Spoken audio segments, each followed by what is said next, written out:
Halo teman-teman, pagi-pagi pertama yang kita lakukan hampir selalu sama. Cek HP, lihat notifikasi, scroll, tonton singkat. Dalam hitungan detik kita sudah terkoneksi dengan seluruh dunia. Tapi pernah nggak terpikir, kenapa HP bisa nyala? Kenapa video call sampai ke seberang dunia? Jawabannya singkat, sains.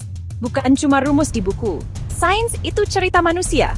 Ada di secangkir kopi, di earphone, bahkan di perasaan deg-degan saat jatuh cinta. Sains dimulai dari rasa penasaran kecil dan bisa mengubah dunia. Hari ini kita akan jalan-jalan singkat, dari langit biru sampai AI yang bikin gambar. Siap? Yuk mulai! Dengan hal sederhana yang kadang kita lupa. Langit biru. Kenapa langit biru, bukan hijau atau merah? Cahaya matahari itu putih, campuran semua warna. Partikel kecil di atmosfer lebih efisien menyebarkan cahaya biru. Itu sebabnya mata kita menangkap biru dominan. Saat matahari rendah, sinar biru tersaring lebih jauh. Jadilah merah oranye senja yang kita nikmati. Air terlihat sederhana, tapi punya sifat aneh yang penting. Es mengembang dan lebih ringan dari air cair, itulah sebabnya es mengapung. Kalau es tenggelam, laut bisa membeku dari bawah, kehidupan di bumi mungkin tak bertahan. Jadi, hidup kita bergantung pada sifat aneh molekul air itu. Otak manusia luar biasa, kapas prosesnya setara exaflop dalam gambaran kasar. Tapi lucunya, dengan semua kekuatan itu, kita masih bisa lupa naruh kunci di meja sendiri. Otak juga penuh bias, emosi, dan mekanisme yang sains pelajari untuk memahami perilaku kita. Itu sebabnya sains kognitif dan psikologi penting untuk teknologi yang kita pakai sehari-hari. Sains kecil-kecil berkumpul, kimia, fisika, rekayasa jadi perangkat di saku kita.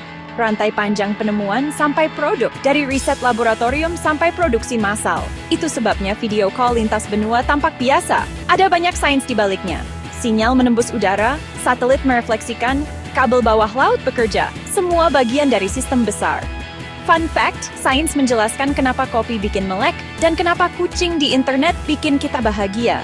Kadang ilmu itu juga lucu, dan itu membuatnya jadi lebih dekat ke kita. Jadi, jangan remehkan rasa ingin tahu kecil. Itu awal semua penemuan besar. Selanjutnya, mari mundur dan lihat penemuan-penemuan yang benar-benar mengubah peradaban. Bayangkan manusia purba, gelap dan dingin, lalu mereka menemukan api. Dengan api, manusia bisa masak, hangat, dan membuat alat. Awal peradaban. Api bukan hanya alat, itu titik balik evolusi sosial dan teknologi. Dari sana, langkah besar berikutnya. Listrik. Listrik mengubah malam jadi terang, malam kerja dan kota berkembang. Dari Edison sampai Tesla, ide berbeda membawa infrastruktur modern. Penerangan mengubah waktu, ekonomi, dan kehidupan sosial manusia. Dan jaringan listrik besar memungkinkan teknologi lain berkembang. 1928, Fleming menemukan penisilin, penanda revolusi medis. Sebelum antibiotik, luka kecil bisa mematikan. Setelahnya umur manusia meningkat. Penemuan ini menyelamatkan jutaan nyawa dan mengubah praktik medis.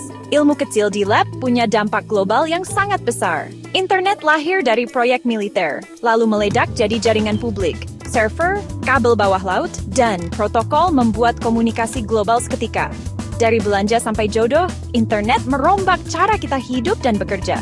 Tapi sains juga pedang bermata dua. Teknologi bisa bikin baik atau jadi alat penyebaran hoax. Fisik nuklir menghasilkan listrik dan bom, pilihan etis menentukan penggunaan. Akhirnya sains memberi pilihan, manusia yang memutuskan arah penggunaannya. Sekarang kita lompat ke era digital dan apa yang sedang membentuk masa depan. Pernah heran kenapa timeline medsos penuh konten yang kamu suka? Itu algoritma. Algoritma belajar dari kebiasaanmu, psikologi bertemu komputer. Hasilnya kita betah scroll, sering tanpa sadar. 5G, bayangkan 4G itu jalan raya, 5G itu jalan tol super lebar. Lebih cepat, latensi rendah, aplikasi baru jadi mungkin. Dari mobil otonom sampai industri pintar, koneksi lebih cepat menggerakkan inovasi. AI sekarang bisa menggambar, menulis, bahkan ngobrol seperti manusia. Beberapa bilang AI sahabat, beberapa khawatir AI jadi pengambil keputusan besar. Sekali lagi, arah teknologi bergantung pada siapa yang pegang kendali dan aturan yang dibuat. Energi terbarukan, matahari dan angin sedang menjadi tulang punggung masa depan. Fusi nuklir, impian energi bersih hampir tak terbatas, masih riset berat, tapi menjanjikan. Kalau berhasil, kita bisa punya listrik murah dan bersih untuk generasi panjang. Perusahaan dan negara berlomba ke bulan dan Mars, bayangkan kelahiran warga planet lain. Dalam 50 tahun, lahir di Mars mungkin bukan fiksi lagi. Di bumi, riset genetik mungkin menghapus penyakit turunan dan memperpanjang umur. Tantangan etis dan sosial akan besar, bukan hanya kemampuan teknis.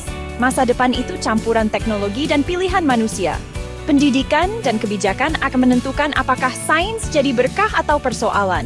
Yang pasti, rasa penasaran kita tetap jadi mesin perubahan. Dan itu alasan kita ambil bagian. Dari api, listrik, antibiotik, internet, sampai AI, semua lahir dari pertanyaan sederhana. Kenapa? Sains bukan untuk elit, sains adalah kisah manusia. Siapapun bisa bertanya dan ikut berkontribusi. Jadi teruslah bertanya, teruslah penasaran. Karena setiap kenapa mungkin jadi penemuan yang mengubah hidup. Terima kasih sudah mendengarkan.